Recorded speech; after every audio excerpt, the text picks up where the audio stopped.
सुनीता गायकवाड या यूट्यूब चॅनलवर सर्वांचं स्वागत। बालमित्रांनो, आज आपण भागाकार ही क्रिया शिकणार आहोत। तर पहा, भागाकार ही क्रिया येण्यासाठी आपल्याला बेरीज, वजाबाकी आणि गुणाकार ह्या तीनही क्रिया जर आपल्या परफेक्ट परिपूर्ण झाल्या तर आपल्याला भागाकार ही क्रिया करताना अवघड काहीही जाणार नाही। तर आज आपण सुरुवातीला भागाकार म्हणजे काय ते समजून घेऊया। तर पहा, भागणे म्हणजे भागाकार। आता भागणे म्हणजे काय, तर गट पाडणे किंवा समान वाटणी करणे। ज्यावेळेस आपल्याला भागाकार करायचा असतो तेव्हा आपल्याला काय करायचं असतं, त्याचे समान गट करायचे असतात, म्हणजेच त्यांची समान वाटणी करायची असते। ही जी क्रिया असते, समान गट पाडणे किंवा समान वाटणी करणे, या क्रियेला भागाकार असे म्हणतात। तर पहा, भागाकार क्रिया अचूक समजून घ्यायची असेल तर 2 ते 30 पर्यंत पाढे पाठ असणे अत्यंत गरजेचे आहे। म्हणजेच आपल्याला 30 पर्यंतचे पाढे अचूक पाठ असायला हवेत, तरच आपल्याला भागाकार ही क्रिया पटकन येऊ शकते आणि समजू पण शकते। जर तुम्हाला 2 अंकी भागाकार शिकायचा असेल तर 1 अंकीने तर 9 पर्यंतचे पाढे पाठ असायला पाहिजेत। परंतु आता तुमचा 4थीचा वयोगट आहे, त्यामुळे तुम्हाला पुढचेही पाढे पाठ म्हणजे 30 पर्यंत पाढे पाठ असणं अत्यंत गरजेचं आहे। जर पाढे पाठ नसतील तर ते तुम्ही पाठ करून घ्यायचे आहेत। कोणत्याही संख्येला 1 ने भागले तर भागाकार ती संख्याच येतो। तर पहा, आपला हा नियम काय सांगतो, कोणतीही कितीही अंकी संख्या असू द्या, त्या संख्येला जर आपण 1 ने भागलं तर जी संख्या आपल्याला दिलेली आहे तीच संख्या भागाकारामध्ये उत्तर म्हणून येते। पुढचा नियम आहे, शून्याने कोणत्याही संख्येला भागले किंवा कोणत्याही संख्येने शून्याला भागले तरी भागाकार शून्यच येतो। तर पहा, शून्याने कोणत्याही संख्येला भागलं किंवा शून्याला कोणत्याही संख्येनं भागलं किंवा संख्येला, असं दोन्हीपैकी संख्येला आणि संख्येने ह्या 2 कन्सेप्ट व्यवस्थित समजून घेऊन आपण जर लक्षात घेतलं तर आपल्या लक्षात येईल की शून्यानं कोणत्याही संख्येला किंवा कोणत्याही संख्येनं शून्याला भागले तरी भागाकार शून्यच येतो। तर म्हणजे गुणाकारामध्ये जसं असतं की कोणत्याही संख्येनं कोणत्याही संख्येला गुणले असता गुणाकार शून्य येतो, अगदी त्याचप्रमाणे कोणत्याही संख्येला शून्यानं भागलं किंवा कोणत्याही संख्येने शून्याला भागले तरी पण भागाकार हा शून्यच येतो। कारण गुणाकार आणि भागाकार ह्या 2 क्रिया ज्या आहेत तर त्या परस्पर पूरक आहेत, म्हणजे त्या परस्पर विरुद्ध सुद्धा आहेत। कधी कधी काय असतं, काही काही गोष्टी अशा परस्पर विरोधी असतात परंतु त्या परस्पर पूरकही असतात। आता बेरीज, वजाबाकी ह्या परस्पर पूरक आहेत आणि परस्पर विरोधी सुद्धा आहेत। तसंच भागाकार आणि गुणाकार ह्या दोन्ही क्रिया परस्पर विरोधी असून त्या परस्पर पूरक आहेत, कारण एकाशिवाय दुसरी क्रिया ही अपूर्ण असते। आता पहा, ज्या संख्येला भागावयाचे आहे तिला भाज्य म्हणतात, ज्या संख्येने भागतात त्या संख्येला भाजक म्हणतात। तर ह्या सगळ्या गोष्टी आपण उदाहरणं सोडवत असताना तुमच्या चांगल्या प्रकारे लक्षात येईल। म्हणजेच भाज्य हे कधी पण भाजकापेक्षा मोठं असतं आणि भाजक हे लहान असतं। ज्या संख्येचे आपल्याला गट पाडायचे आहेत ती संख्या भाज्य असते आणि आपल्याला कितीचे गट पाडायचे आहेत ती म्हणजे भाजक असते। तर हे सूत्र पुढे तुम्हाला उपयोगाला येणार आहे, पण लक्षात ठेवायचं आहे, भाज्य बरोबर म्हणजे आपल्याला जी संख्या मोठी दिलेली आहे ती जर आपल्याला काढायची असेल म्हणजेच भागाकार गुणिले भाजक करायचं आहे, त्याच्यामध्ये अधिक बाकी मिसळायचं आहे, म्हणजे आपलं भाज्य येतं।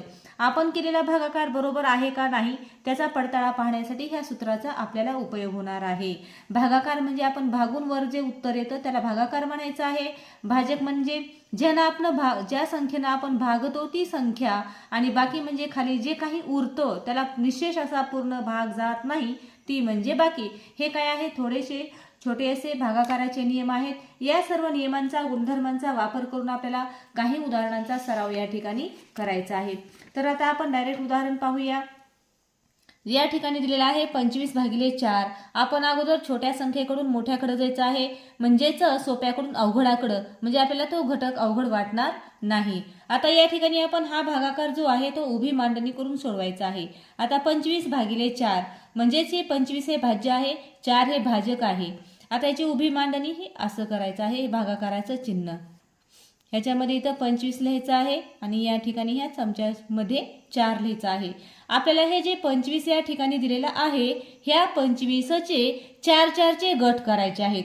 आता 4 ह्या 25चे गट करायचे म्हणजे आपल्याला 4चा पाठ असणं गरजेचं आहे। आता तुम्ही थोडेसे मोठे आहात त्यामुळे तुम्हाला वस्तू घेऊन गट करून सांगणं तेवढं काही बरोबर वाटत नाही. त्यामुळे आपण काय करूया, पाड्याच्या आधारे उदाहरण सोडवूया.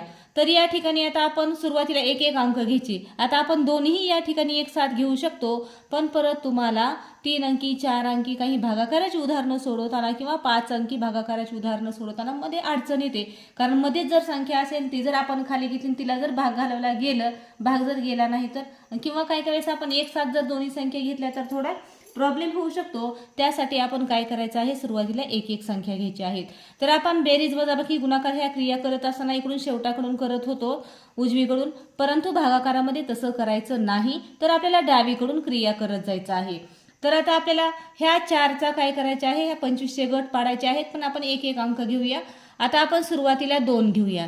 आता 4चा गट करायचा आहे, पण ह्या 2चा 4चा गट होईल का, नाही होणार, कारण त्याच्यामध्ये अजून आपल्याला काहीतरी मिसळावे लागतील. 4 जर असतील इथं तरच आपला गट बनणार आहे, गट बनत नाही. जर आपण हे 2 घेतलं आणि 4चा गट बनवायला गेलो तर गट बनत नाही. गट किती बनले मग आपले, या ठिकाणी जर 2 घेतल्यावर 0 गट बनले. त्यामुळे आपण 0चा भाग बसवायचा आहे. ह्याच्यामधून तुम्ही 0 वजा करायचं आहे.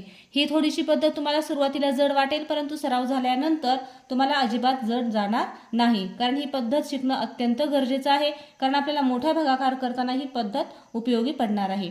तरी या ठिकाणी आपण 2 असंच मांडून घ्यायचं आहे. 2 वजा 0 आपली वजाबाकीचं उत्तर आलेलं आहे 2. आता वरचं 5 परत आपण खाली घेऊया. आता हे या ठिकाणी झालेलं आहे 25. आता आपण काय करूया, ह्या 4चे 2500 गट पाडायचे आहेत. आपण 4चा पाडा पाहायचा आहे. 4 1 4, 4 2 8, 4 3 12, 4 1 16, 4 25, 4 सख्ख 24, म्हणजे 4 7 28 ह्या 25 पेक्षा मोठं होतंय, म्हणजे 4 4 सख्ख 24 25 पेक्षा लहान आहे. म्हणजेच या ठिकाणी 6 गट बनतात. वरी आपण 6 नंबर लिहायचा, कारण 6 गट बनणार आहेत. किती 4चे किती गट बनले, तर 6 बनले. आणि ह्या 6 गटामध्ये किती वस्तू आहेत, तर 24 आहेत. तर ते या ठिकाणी वजा करायचं. जर आपण 4 7 28 घेतलं तर मोठं होतंय, त्याच्यामुळे ते घ्यायचं नाही. इथली जी संख्या आहे ती जर ह्या पाड्यात असेल तर ठीक, नसेल तर ह्या इथं जी दिलेली संख्या आलेली आहे तिच्यापेक्षा लहान संख्येचा तुम्ही भाग बसवायचा आहे. आपण या ठिकाणी 4 सख्ख 24चा भाग बसवलेला आहे. आता आपण यांची वजाबाकी करूया. 5 मधून 4 गेले, किती राहिले, 1. 2 मधून 2 गेले, किती राहिले, 0. तर अशा पद्धतीने हे उत्तर आलेलं आहे. पुढं खाली घ्यायला काहीच नाही, 2 अंकी होता भागाकार. तर हे जे वर उत्तर आलेलं आहे तो भागाकार आहे. आता तुम्ही हे 0 लिहिलं तरी पण चालतं, नाही लिहिलं तरी चालतं, पण ज्यावेळेस आपल्याला उत्तर लिहायचं आहे त्यावेळेस आपण अजिबात हे 0 लिहायचं नाही, कारण काही मुलं काय करतील, पुढे लिहू शकतात. हे वरी जो आलेला आहे तो 6 काय आहे, भागाकार आहे. खाली जी उरलेली आहे ती काय आहे, बाकी आहे. आणि हे जे आहे ते भाज्य म्हणायचे ह्याला, आणि हा जो आहे तो भाजक आहे. अशी तुम्ही काय करायची, ह्या ठिकाणी नावं लिहून ठेवायची, म्हणजे त्याचा तुमचा चांगला सराव होईल. तर आता आपलं उत्तर बरोबर आहे का नाही त्याचा ताळा करून कसा पाहायचा, तर भाज्य बरोबर हा भागाकार गुणिले भाज्य करायचं, म्हणजे 6 आणि 4 यांचा गुणाकार 6 चौक 24, आणि ही बाकी त्याच्यामध्ये मिसळायची आहे. 6 चौक 24 अधिक 1 24 आणि 1 25, तर भाज्य आलेलं आहे. आपण मगाशी जे सूत्र पाहिलं त्याप्रमाणे, म्हणजे आपण सोडवलेलं गणित बरोबर आहे. तर अशाच पद्धतीने आपण आता पुढचंही उदाहरण सोडवूया. 36 भागिले 9, 9 या ठिकाणी, 36 या ठिकाणी. आता तुम्ही डायरेक्ट असं केलं तरी चालेल किंवा 0चा भाग बसवला तरी चालतो, पण हे तुम्हाला सांगणं गरजेचं होतं म्हणून मी ते सांगितलेलं आहे. आता आपण डायरेक्ट 2 अंकी संख्या घेऊया, कारण ह्याचा गट बनत नाही. 9 चौक 36, तर पहा 6 6 गेले 0, 3 3 गेले 0. अशा पद्धतीने या ठिकाणी 4 हा काय झाला, हा भागाकार आलेला आहे. आणि ह्याच्यामध्ये बाकी किती उरलेले आहे, आता 0 आहे. हे आहे भाज्य आणि हे 9 आहे भाजक. तर असे तुम्ही उदाहरणं सोडवायची. आता आपण पुढचं उदाहरण पाहूया. 345 भागिले 3, तर पहा 345 भागिले 3. आता एक एकच अंक घ्यायचे आहेत या ठिकाणी, कारण ह्याच्या इक्वल ह्याच्या बरोबरीचा अंक आहे. जर लहान असा तर आपण 2 अंक घ्यायचे. तर आता आपण 3 1 3 भाग बसला 1चा, म्हणजे 3 3चा एकच गट झालेला आहे. आता 3 3 गेले 0. आता वरचं 4 खाली घेऊया. आता 3 1 3, 3 2 6 काय होते, मोठं होते, म्हणून भाग बसला 1चा. 3 1 3. आता 4 मधून 1 गेले, किती राहिले, 4 मधून 3 गेले, 1 राहिले. आणि आता इथं बाकी 1 उरले. आता वरचं 5 आहे ते खाली आणायचं. आता 3च्या पाड्यात 15 आहे का ते पहा, किती नंबरला आहे, बरोबर 5 नंबरला आहे. 3 5 15. 5 5 गेले 0, 1 1 गेले 0. तर पहा या पण ठिकाणी बाकी किती उरलेले आहे, 0 उरलेले आहे आणि भागाकार आपला 115 आलेला आहे. म्हणजे 3 ने ह्या 345चा निशेष भाग गेला. निशेष भाग जाणे म्हणजे काय, तर बाकी 0 उरणे. जाणे निशेष भाग जर गेला नाही तर बाकी अशी उरते, म्हणजे काही ना काही बाकी उरते 0 सोडून.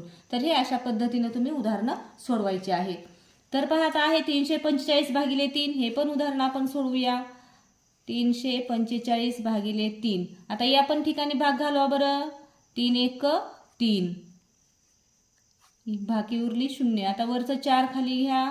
3 1 3. हेच गणित या ठिकाणी झालेलं होतं, डबल झालेलं आहे तरी पण. 3 1 3, 4 मधून 3 गेला, 1 राहिला. आता वरचं 5, 3 5 15. तर हे अशा पद्धतीनं. तर इथं नावं देऊन घ्यायची. भागाकार, खाली बाकी किती आलेले आहे, 0. बाकी या ठिकाणी 0 आलेले आहे. हे आहे भाज्य आणि हे आहे भाजक. तर हे अशा पद्धतीने तुम्ही व्यवस्थित उदाहरणं सोडवायचे आहेत. आता आपण पुढचं उदाहरण पाहूया. 972 भागिले 9. आता या ठिकाणी थोडंसं व्यवस्थित लक्ष द्यायचं आहे. आता 9 1 9, तुम्ही 1चा भाग बसवला, 9 मधून 9 गेले, 0 राहिले. इथपर्यंत तुमच्या लक्षात आलेलं आहे. किती नंबरला आहे त्या पाड्यामध्ये तो वरती भाग बसवायचा आणि त्या नंबरला जी संख्या आहे ती इथं खाली वजा करायची आहे. आता वरचं आपण 7 खाली घेतलं, तर आता 9च्या पाड्यामध्ये 7 नाही. मग डायरेक्ट तुम्ही इथं 2 घेऊन लगेच 9 8 72 असं करायचं नाही, कारण आपल्याला एक एक संख्या घ्यायची आहे. मी तुम्हाला वरच्या उदाहरणामध्ये सांगितलं होतं.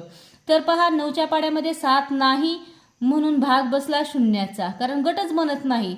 आपल्याला इथं 9 पाहिजे कमीत कमी, म्हणून इथून पण वजा काय करायचं आहे, 0 वजा करायचं आहे. आणि हे 7 7. आता नंतर भाग 0 बसवल्यानंतर आपण ही पुढची संख्या या ठिकाणी खाली घ्यायची आहे. हे 2 इथं खाली आणायचं आहे. आलं लक्षामध्ये.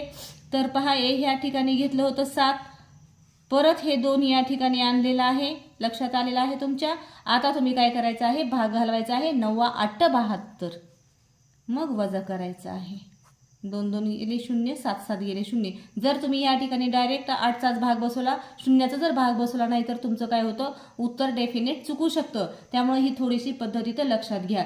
जर बाकी उरलेली असेल आणि भाग जात नसेल तर भाग 0चा बसवायचा नाही. जर आपण वरची पुढची संख्या जर घेतली तरच काय करायचं आहे, भाग 0चा बसवायचा आहे. अन्यथा तुम्हाला वाटलं इथं 6 आहे, भाग जात आहे म्हणून भाग 0चा बसवा बाकी अशी उरल्यानंतर, पण तसं अजिबात करायचं नाही. जर आपण वरची संख्या इथं जी आपल्याला भाज्यामध्ये दिलेली आहे ती घेऊन जर आपला भाग म्हणजे गट बनत नसेल किंवा पूर्ण भाग जात नसेल तर त्याच वेळेला तुम्ही काय करायचं आहे, 0चा भाग द्यायचा आहे आणि मग पुढची संख्या घेऊन काय करायचं आहे, पूर्ण त्या संख्येला भाग घालवायचा. तर हे थोडंसं लक्षात घ्या. आता आपण पुढचं उदाहरण सोडवूया. 666 भागिले 12. आता आपल्याला डायरेक्ट 12 भागायचं आहे. आता बघा 2 संख्या घेऊ, डायरेक्ट एक एक घेतली तर आपले स्टेप वाढत जातात. त्याच्यामुळे आपण सुरुवातीला तेवढं काही करायचं नाही. जर तुम्हाला समजत नसेल तर तुम्ही एक एक असं 0चा भाग बसवून पण घेऊ शकता. तर आता 12 पंचे 60, 12 सख्ख 72 होते, मोठं होते म्हणून 12 पंच 60. या ठिकाणी आपण 60 वजा केलेला आहे. 6 6, हे 6 6 गेले 0 राहिलं. आता पुढं 6 आहे, हे 6 खाली घ्या. आता आणखीन 12 पंचे 60. आता तुम्ही म्हणाले तर 0चा भाग ही बाकी उरलेली आहे, त्यामुळे या ठिकाणी 0चा भाग बसवायचा नाही. जर हे पुढचं 6 घेऊन जर भाग जात नसेल तर मग मात्र 0चा भाग बसवायचा आहे. तर या ठिकाणी आता 12च्या पाड्यामध्ये 66ला आपण भाग घालवू शकतो. 12 पंचे 60, 12 सख्ख 72 मोठं होतं म्हणून 5चा भाग बसवला. 60 वजा करूया. या ठिकाणी बाकी उरलेली आहे 6, 6 6 गेले 0. तर पहा हा काय आलेला आहे, भागाकार आहे. ही 6 बाकी आहे, हे भाज्य आहे आणि 12 भाजक आहे. तर हे अशा पद्धतीनं उदाहरण सोडवायचं आहे. आणखीन एक आपण शेवटचं उदाहरण पाहूया. 925 भागिले 25. आता व्यवस्थित लक्ष द्या. या ठिकाणी 25, या ठिकाणी 925. आता आपल्याला 30 पर्यंत पाडे पाठ असणं अत्यंत गरजेचं आहे. कुठल्याही पाड्यामधला जरी भागाकार विचारला तरी तो आपल्याला आला पाहिजे. आता आपण डायरेक्ट दोन्ही संख्या घेऊया. 25 दोन्ही 50, 25 त्रिक 75, 25 चोक 100 मोठं होतंय म्हणून आपण भाग बसवलेला आहे 3चा. 25 त्रिक 75. आता इथं वजाबाकी हातच्याची आहे, त्यामुळे तुम्हाला सगळ्या बेरीज वजाबाकी ह्या सगळ्या क्रिया परफेक्ट आल्या पाहिजेत. आता ह्या 2 मधून 5 जात नाहीत, इकडचा आपण घेतला आहे. मनातल्या मनातच इथं वजाबाकीची क्रिया करायची. ज्यांना जमत नाही त्यांनी असं बाजूला घेऊन केली तरी पण चालेल. या ठिकाणी 12 झालं, 12 मधून 5 गेले, 7 राहिले. इथं 8 होतं, 8 मधून 7 गेला, 1 राहिला. या ठिकाणी आपली बाकी किती आलेली आहे, 17 उरलेली आहे.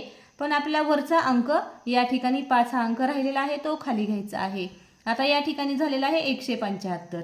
तर पहा 25व्या पाढ्यामध्ये 175 आहे का? नक्की बरोबर आहे. तर किती नंबरला आहे? 7 नंबरला. 25 7 175 किंवा 250.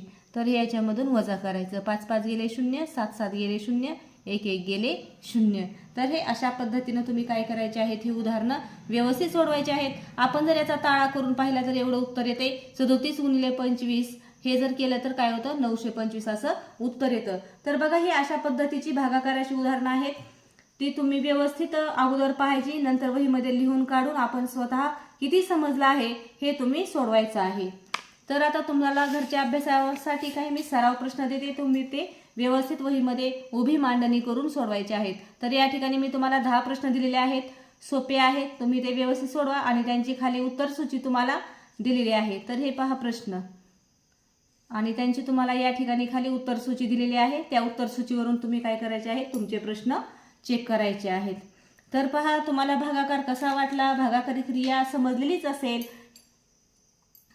तर त्या समजलेली आहे, त्यामुळे तुम्ही काय करायचे आहेत, उदाहरणं व्यवस्थित घरच्या अभ्यासामध्ये सोडवायचे आहेत तुमच्या वहीमध्ये. आणि तुम्हाला हा व्हिडिओ कसा वाटला ते मला कमेंटमध्ये नक्की कळवायचं आहे. जर काही तुमच्या शंका असतील, काही अडचणी असतील तर त्याही कमेंटमध्ये मला टाका, जेणेकरून मला दुसऱ्या व्हिडिओमध्ये आणखीन काही सुधारणा करून व्यवस्थित माहिती तुमच्यापर्यंत पोहोचवता येईल. तर हा व्हिडिओ पाहिल्याबद्दल धन्यवाद. उद्या भेटूया नवीन व्हिडिओ नवीन माहितीसह. तोपर्यंत छान रहा, अभ्यास करा.